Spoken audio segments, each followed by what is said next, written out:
I'm leaving you for Amanda, Michael announced casually, as if he were commenting on the weather. He stood in my home office doorway, looking oddly pleased with himself. And before you start drama about divorce settlements or splitting assets, let me be clear, there won't be any of that. I'm just moving in with her. I looked up from my laptop, where I'd been reviewing financial reports for the investment firm I manage. At 42, I'd spent 15 years building a life with this man.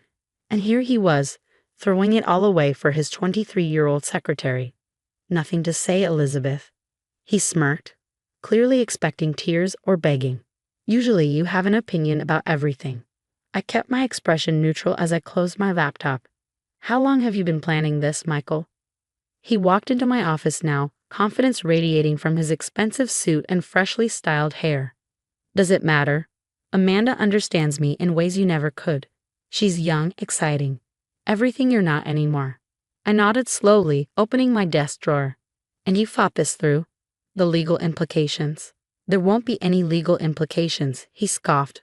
I'm not filing for divorce. I'm just leaving. You can't force me to sign papers or split anything. I've checked. Interesting, I said, pulling out a thick envelope. So you've forgotten about this? His smug expression faltered slightly as I removed the document. What's that? The prenuptial agreement you signed 15 years ago. I replied calmly. The one your father insisted on, remember? To protect the family assets? The color drained from his face. That was years ago. It can't still be valid. Oh, but it is. I slid the document across my desk.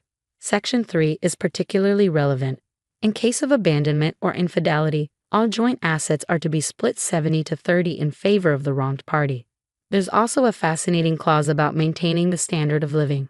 Michael snatched up the papers, his hands shaking slightly as he flipped through them. You planned this, he accused. You kept this all these years, waiting. I couldn't help but laugh.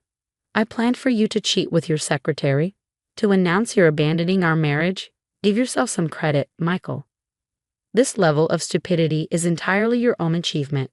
You can't prove anything, he blustered, but his voice lacked conviction. It's my word against yours about Amanda.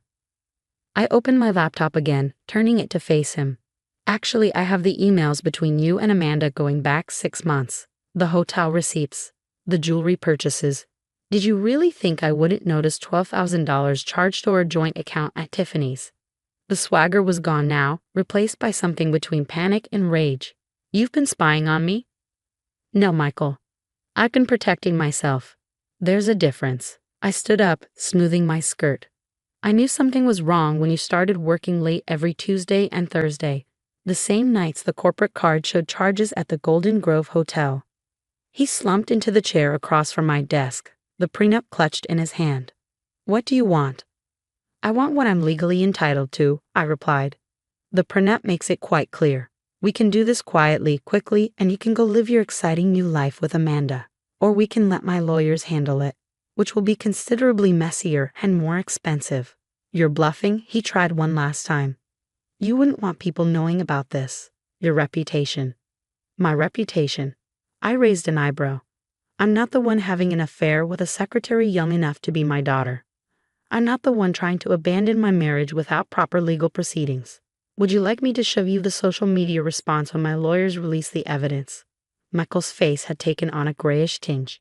The prenup slipped from his fingers onto my desk. I need time to think. You have 48 hours, I said, turning back to my laptop.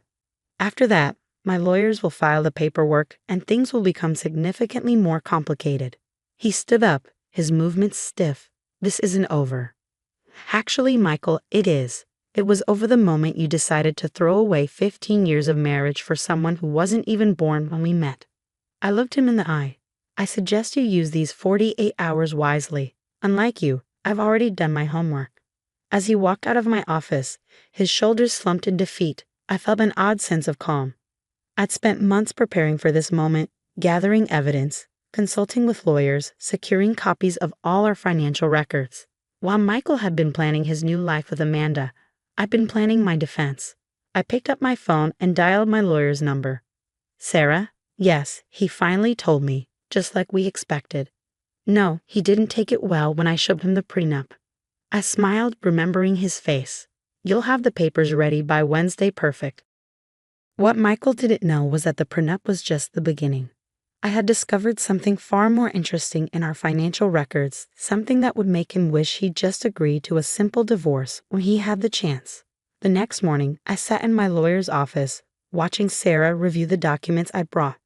Her eyebrows rose higher with each page she turned. "This is quite something," she said finally, looking up at me. "You're sure about these transactions?" I nodded, sliding another folder across her desk. 3 years of systematic fraud. Michael's been embezzling from his family's company, filtering money through fake consulting firms. Most of it's been going to offshore accounts. Sarah whistled softly. "And his father has no idea." "None."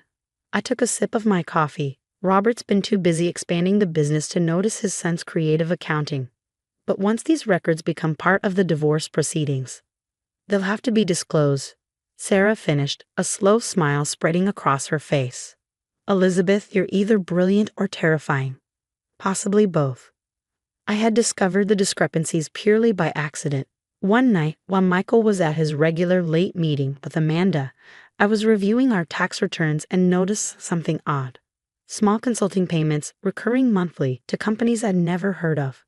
A little digging revealed these companies didn't exist. They were shells created to funnel money away from the family business. My phone buzzed. A text from Michael. "We need to talk. Dinner tonight?" "Already cracking," I murmured, showing Sarah the message. "What are you going to do?" she asked. "Meet him, of course. Let's see what he offers before we show our full hand." That evening, I arrived at La Maison, our usual anniversary spot. Michael was already there, looking considerably less polished than yesterday. His expensive suit couldn't hide the dark circles under his eyes or his nervous fidgeting. "You look terrible," I observed, sitting down across from him. He ignored the comment. "I've been thinking about what you said, about doing this quietly." "Have you?" I kept my tone neutral, signaling the waiter for a glass of wine. "We could work something out," he said, leaning forward. "A fair split. 50-50. You keep the beach house, I'll keep the city apartment. We both walk away with dignity." I couldn't help but laugh. "That's your idea of fair? After what you've done?" "Be reasonable, Elizabeth," he hissed. "You're not exactly in your prime anymore. This could be your last chance at a decent settlement." I took a slow sip of my wine, letting him stew in his desperation. "You know what I find interesting, Michael? How a man who makes $200,000 a year can afford to buy his secretary a $12,000 necklace, or how he manages multiple offshore accounts on that salary." His face went white. "What are you talking about?" "Oh, I think you know exactly what I'm talking about." I pulled out my phone, pulling up a spreadsheet. "Shall we discuss Meridian Consulting, or perhaps Global Solutions Partners? Fascinating companies. They don't seem to have any employees, offices, or actual business, but they've received millions in consulting fees from your family's firm." Michael's hand shook as he reached for his water glass. "You're out of your depth." "No, darling, you are." I showed him the screen. "These transfers weren't exactly subtle. Your father's accountants will figure it out eventually. Unless." "Unless what?" He practically whispered. "Unless we handle this divorce my way. The prenup split, plus a few additional terms. Sign the papers, and these financial records stay private. Fight me, and they become part of the public court record." He slumped in his chair. "You destroy the whole family business just to spite me." "I'm not destroying anything," I replied calmly. "You did that yourself when you decided to steal from your father while cheating with your secretary. I'm simply giving you a choice about how this ends." The waiter approached with menus, but Michael waved him away. "What are your terms?" I pulled an envelope from my bag. "The prenup split, as mentioned. You sign over the city apartment and beach house to me. A very generous monthly alimony payment, which I'm sure you can afford given your additional income sources. And you resign from the company quietly, citing personal reasons." "You want me to give up everything?" His voice cracked. "Not everything. You'll keep your freedom to be with Amanda. Although," I paused, checking my phone again, "you might want to check in with her. Last I heard, she was getting quite cozy with a new intern in accounting. Apparently, you're not the only one who appreciates youth and excitement." Michael grabbed the envelope, his hands shaking as he opened it. "I need time to review this with my lawyer." "You have 24 hours, I said, standing up. "After that, I have a meeting scheduled with your father. I'm sure he'd be very interested in reviewing these financial records. As I walked out of the restaurant, I felt lighter than I had in months. Michael had underestimated me, assumed I was too naive or too afraid to fight back. He never realized that while he was playing around with his young secretary, I was carefully building a case that would bring his whole world crashing down. My phone buzzed again. Another text from Michael. "You'll regret this." I smiled, typing my response. "No, Michael. You already do." Michael waited until the last possible minute to respond to my message. He simply said, "My office, 9 a.m., bringing my lawyer." I showed up 10 minutes early, wearing my best suit.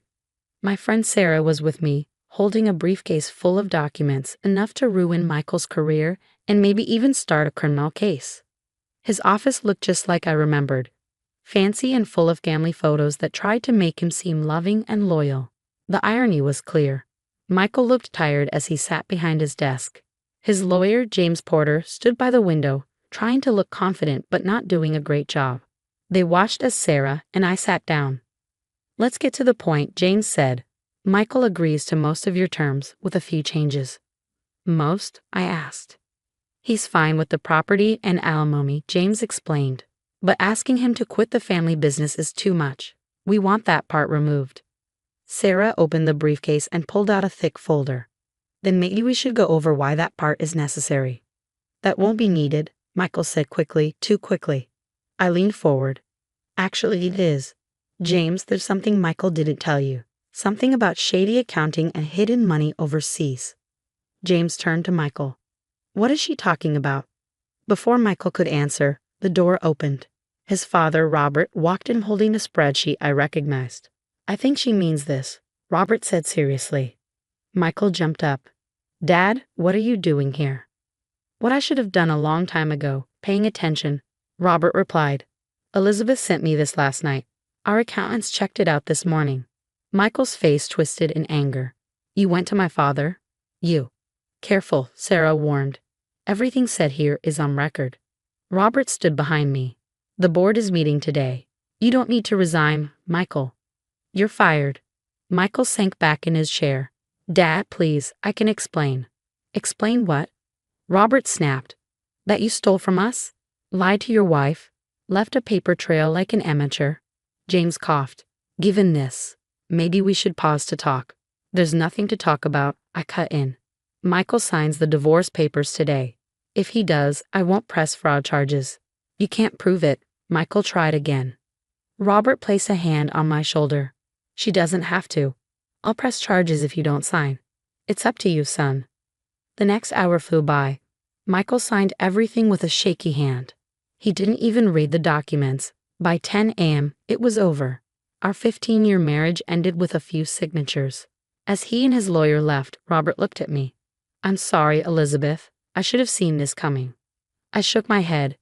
"We both trusted him. That's not your fault." He hesitated, then smiled a little. "You're still family. Actually, we need someone new to lead financial oversight, someone sharp, who notices everything." I laughed. "Are you offering me Michael's old job?" "No," he said. "I'm offering you the job you've always deserved. Michael only had the title. You have the talent." 3 months later, I sat in my new office, Michael's old one, but now fully redecorated. The company was bouncing back after the scandal, mostly because we'd kept the worst parts quiet. Michael had moved into a small apartment. His girlfriend Amanda had dumped him for an intern. That part still made me smile. There was a knock on the door. Sarah peeked in, grinning. "Guess who I just heard from?" "Who?" "Michael's lawyer. He wants to lower the alimony. Says he can't afford the payments." "Let me guess. Entry-level jobs don't pay like executive ones." "He's a junior accountant at a tiny firm," she said. The irony is perfect. Send the usual reply. Request denied. Request denied. When Sarah left, I walked to the window. Life was better than ever. I had the beach house, a city apartment I loved, and a job I earned on my own. My phone buzzed with a text from Robert. "Board meeting at 2. Bring the reports. And Elizabeth? Thanks for saving the company." I smiled, grabbed my files, and headed to the meeting. As I walked past the front desk, where Amanda once worked, I nodded to the new secretary, a smart woman in her 50s. I'd made sure Michael's type wouldn't be hired again. Sometimes the best revenge isn't revenge at all. It's rising above, getting better, and moving on. Michael tried to leave me with nothing. Instead, he lost everything, and I gained more than I ever imagined. The best part? He destroyed himself. I just made sure he didn't take me down with him.